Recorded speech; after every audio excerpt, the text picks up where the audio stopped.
Hey there friends, I am Carlos Alberto the Thinker. Today we're going to look at how the body and the mind work together, like a sharp edge and an axe. They complete each other to create meaning and action. If this journey sounds interesting to you, don't forget to hit that subscribe button, leave a comment, and share your thoughts. Let's start our journey, my fellow thinkers. And we have an edge. The edge is what cuts through the world's resistance, what separates one thing from another, what defines a path forward. The edge decides. The axe, however, is heavy. It's the weight, the momentum, the force that drives the cut. The axe needs an arm to swing it, a steady wrist to guide it, and a purpose to give it meaning. The edge and the axe are joined together in one powerful tool. They aren't the same thing, but they are far from enemies. They are two distinct parts, forever intertwined, working together to complete a single, decisive action. For a long time in Western thought, we believed that the mind and body were two completely different things. This powerful idea has a name, dualism. It's a concept most famously championed by the philosopher René Descartes in the 1600s. He gave us that unforgettable phrase, I think, therefore I am. The mind, he argued, was a non-physical thing, a place of pure thought, reason, and awareness. It was the ghost, the driver, the real me that lives inside us. The body, on the other hand, was seen as a machine, a biological clock made of flesh, bone, and fluids.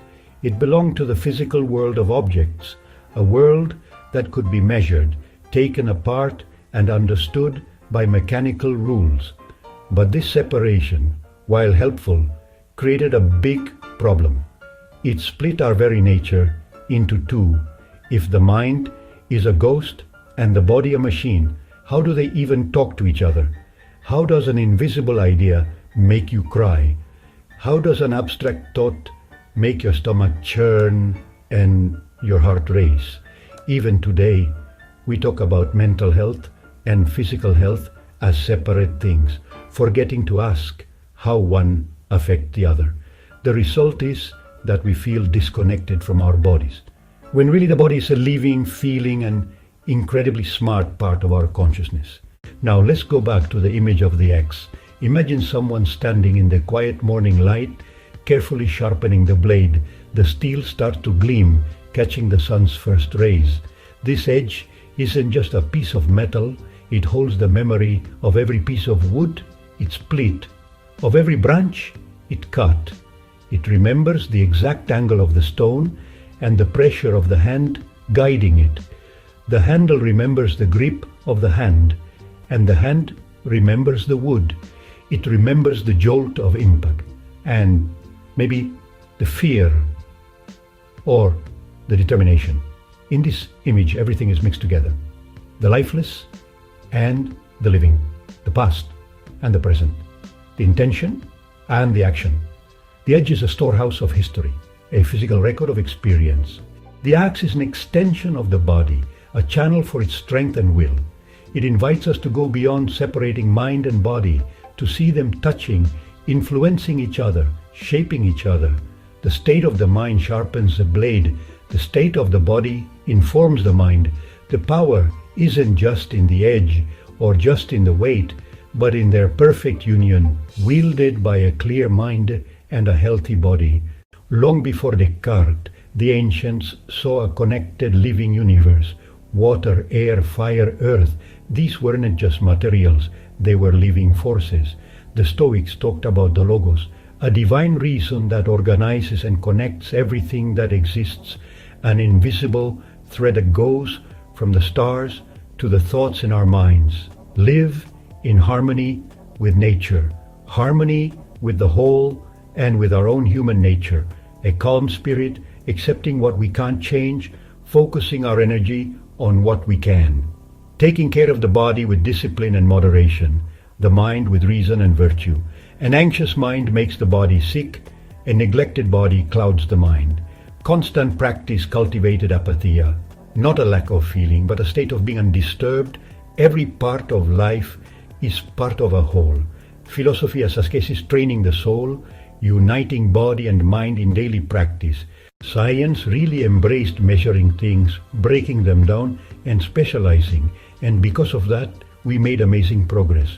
To understand the whole picture, we split it into parts: organs, bones, cells and nerves. Each part got its own little box, and each box got its own expert. The mind, though, stayed a bit mysterious, and its connection to the body was left in the dark. But the body didn't stay quiet. It sent clear signals. It wasn't just a machine. Your stomach can hurt with the pain of loss or worry. Your skin can react to fear. Your heart can race with news, good or bad, or with joy. From watching these things, psychosomatic medicine was born. Psyche and soma, mind and body. It suggested that our feelings affect our body, and our body responds. A symptom can be like a language, a clue, a message from our connected self. It's not about saying it's all in your head, but recognizing that your head and body are in the same person, always talking to each other. So if we think about it this way, we can see our body as a translator. It takes what we feel and turns it into what we sense in our body. Like shoulder pain can feel like carrying a heavy emotional burden, or a tight throat might mean words we haven't said. And not being able to sleep, that's often our mind working overtime. When we really listen to our body, we start to understand this special map that's unique to each of us. The places on the map are simple, but what they mean is deep and personal. Our head might hurt from thinking too much. Our chest might feel tight with sadness or open wide with love. Our stomach can get butterflies from fear or light up with a gut feeling. Our body doesn't lie. This is its first language. These aren't problems, they're messages, invitations to pay attention. Today, science is building clear bridges between the mind and body. Neuroplasticity tells us that the brain isn't set in stone. Every thought and action leaves a mark. It makes some paths stronger and others weaker. Doing things over and over creates efficient paths. Reactions become almost automatic. If you sense social danger, your body gets ready. Your heart beats faster, your breath gets short, your muscles tighten up. The cool thing is that the process works the other way too. We can create new superhighways for calm. The gut is like a second brain. Neurons and tiny microbes talk to the brain. They affect your mood, how anxious you feel, and how you think. Food changes your mind. Your mind moves your gut. Just thinking about food can make your stomach rumble. The vagus nerve is the main highway, the physical cable for the chat between your hand and the knife, from body to mind and back again. The idea of the blade and the axe helps us find balance. A blade that's too sharp from being obsessed over becomes weak and dangerous. A blade that's left alone gets rusty and can't cut. A mind without a body loses its footing. A body without a mind loses its reason. Let's take care of our sharp minds and strong bodies. Walk to calm your thoughts. Sleep to heal. Eat mindfully. Speak up about what hurts. Ask for help when the axe feels too heavy. Sometimes, even without a clear physical reason, your body needs a different kind of attention. The big secret, we're not split up. We're not ghosts in machines. We are one amazing tapestry. Every picture in your mind moves your muscles. Every heartbeat holds stories. We can sharpen the blade carefully and use the axe with purpose. Thanks for watching this video. Subscribe to get more content like this. The next one will be about practical psychosomatics and Stoicism, the axe's edge. See you next time.